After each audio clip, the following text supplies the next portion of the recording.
The morning, Wednesday morning, April 8th. Pay attention to this man. He's hiding a terrible secret. I had rolled it, some bitch up tight. A secret that went unsolved for 2 decades. Only if the advanced interrogation techniques we have today were available, he might have identified the killer years ago. But to tell the full story, we must first go back to 1998. Decades ago, on a cool afternoon in Utah, a couple was driving along in their car on a state road near Maidenwater. It was April 20th, 1998, and the day seemed uneventful, until something unusual caught their eye. Against the brown soil and shrubs was a black sleeping bag. Something sitting there looked suspicious to them. So they stopped and they walked over, and that's what they discovered, that it was a body. They noticed the sleeping bag was lumpy, as if something was inside it. Both ends were sealed in silver duct tape, and a child's playmat was sticking out, wrapped up in whatever was inside. By the time they reached it, they could make out the shape of a person. Startled, they called the police. The Garfield Sheriff's Department responded quickly, and when they arrived, began opening the bag. First, they unrolled the sleeping bag, then the playmat, and found more layers of plastic and trash bags inside. At the center was the body of a woman. Her entire head and face were wrapped in duct tape, obscuring her features completely, and her body was frozen solid, despite the fact that the weather outside was not below freezing. This discovery near Maidenwater Spring, close to Lake Powell, would later be known as the infamous Maidenwater case.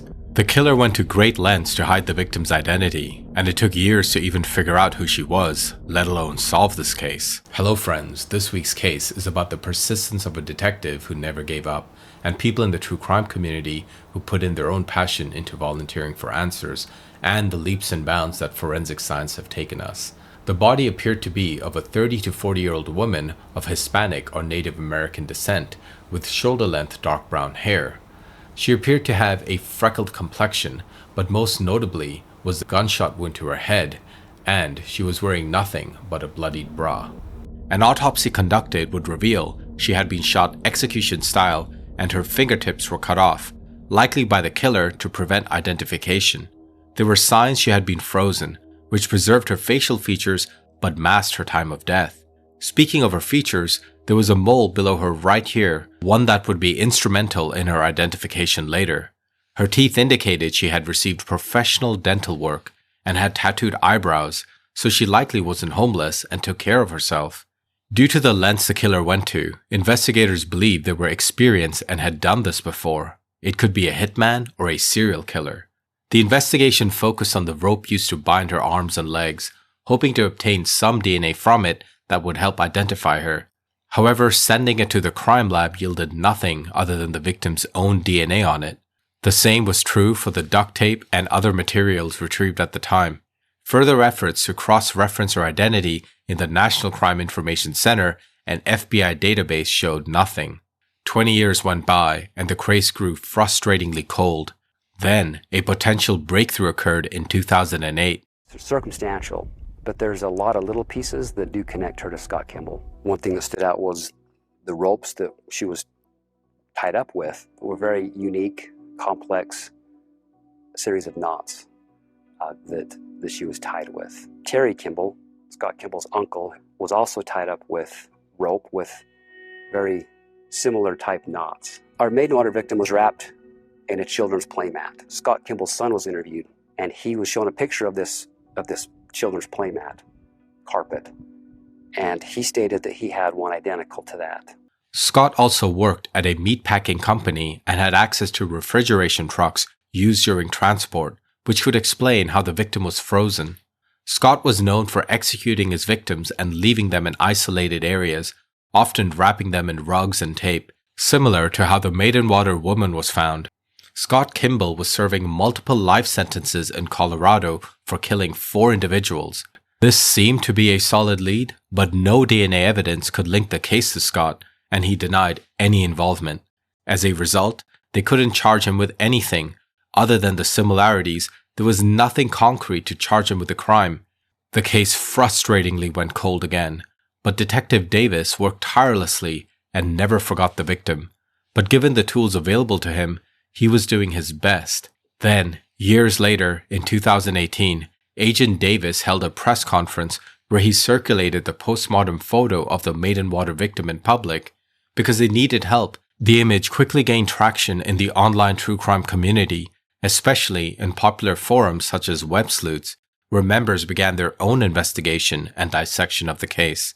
It just so happened that Sergeant David Sweeney, who was revisiting a cold case, had uploaded Lina Reyes Geddes information to NamUs. NamUs is the National Missing and Unidentified Persons System in the US, accessible to anyone who wants to help identify missing persons. Lina Reyes Geddes, a woman who had been reported missing from Youngstown, Ohio in 1998. But it wasn't a detective or private investigator who linked the two cases. Instead, a private citizen in California, who Davis describes as someone fascinated with true crime stories, Mandy Hart. It just so happened that David and Sweeney uploaded their photos around the same time. So it was pure coincidence, but the lucky break the case needed.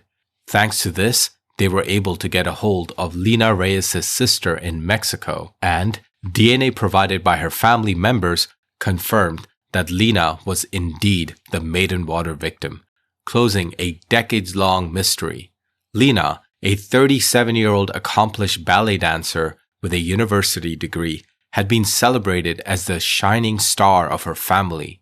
2 years before her 1998 disappearance, she married Edward Geddes, around 30 years older and a businessman. In what was his third marriage? Edward Geddes owned a commercial soap chemical business in Youngstown, Ohio. Lina's disappearance in 1998 was reported by her family in Mexico, but strangely, Edward never reported her missing. It was Lina's family who notified the police after she failed to show up for a trip that she was supposed to take but never made. Finally, the investigation could now focus on who had ended Lina's life. They interviewed her friends and family, hoping to learn more about her life before she vanished. They soon uncovered what can only be described as foreshadowing. Lina had confided in her friend about the fear she had of her own husband and had secretly passed a note to her in English class, urging the friend to contact her family if anything were to happen to her. She had spoken of her husband's abusive behavior towards her. She also said she suspected her husband of murdering his second wife, and this is why she was fearful for her life. Investigators then turned their attention to her husband, Edward Geddes, and soon enough, he became the prime suspect. At the beginning of this video, we showed you a clip from Edward's interrogation, and it was incredibly unsettling, because he practically described what his wife was wearing when she was found. And notice how he describes her in the past tense, when she was only reported missing at the time. Watch. Wednesday morning, April 8th. Edward claims that his wife took her flight home to Mexico. Do you know what flight company, what plane? I thought it was a U.S. Air flight that I gave you. She was going to pay cash for the ticket at the airport. Yeah, I told her to take a credit card. She would take a credit card.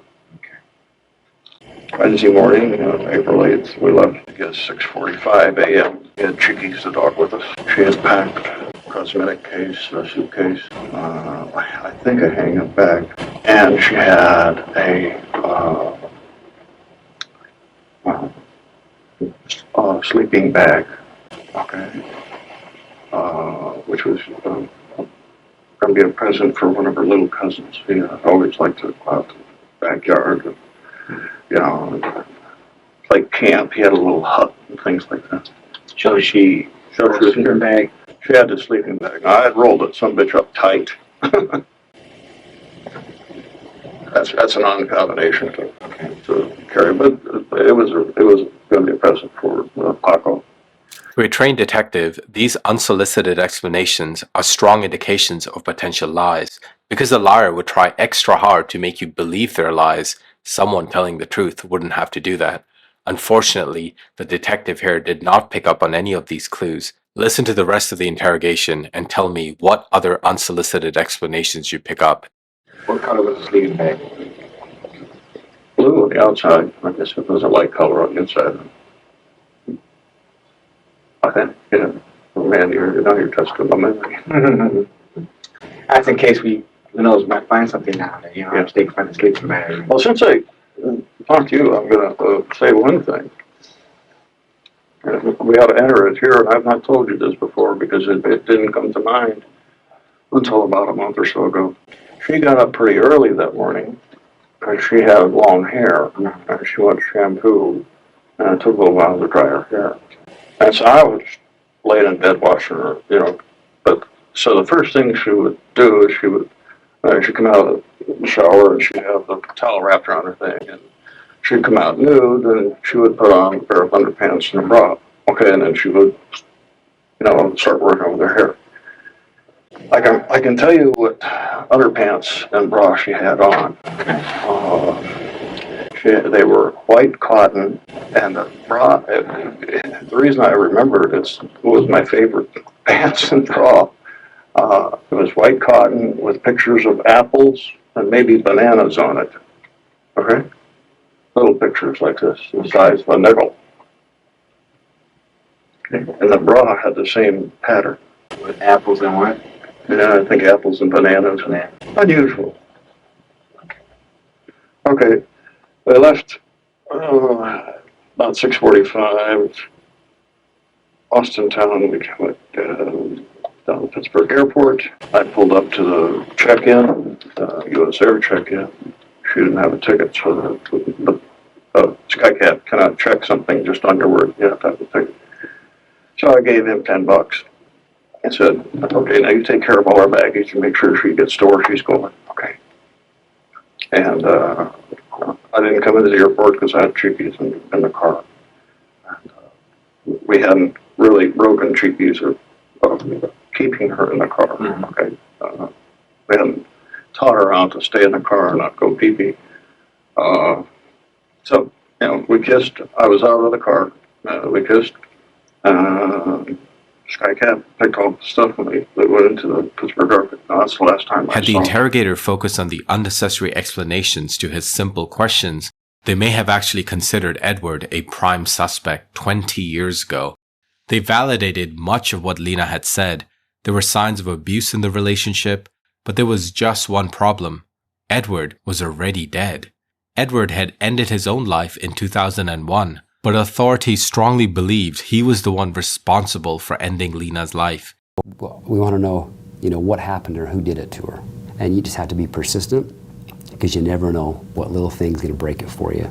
He opted to retest the evidence in the case using technology previously unavailable. One of these tools was MVAC, used on especially tough surfaces like rope to extract DNA.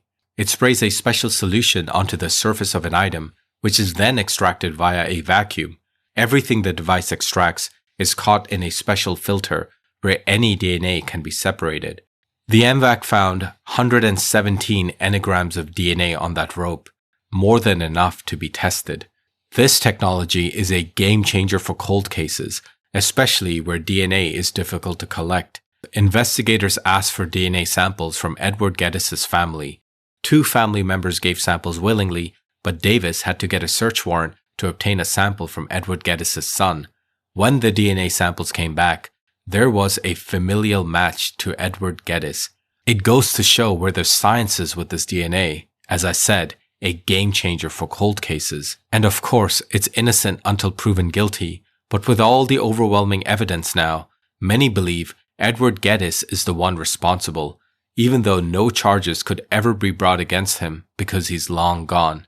The irony in all this is that he tried to cover up his crime by freezing Lena's body, hoping to hide the time of her death. But in the end, that icy move actually preserved her face, which allowed for the crucial photo that helped crack the case wide open. So, what was the motive behind the crime? Well, I believe that Lena was trying to leave him because of the abuse she suffered, and Edward couldn't bear the thought of losing her or losing half of everything in a divorce. And they never looked into whether he did kill his second wife. That also is a mystery. I truly believe that the truth will eventually come out. There's so many missing persons out there. When will we ever find out what happened to many of them? I have no idea. But I know that somebody does. And chances are, that person is still out there. Please remember to like and subscribe. Thanks for watching, guys. I'll see you in the next one.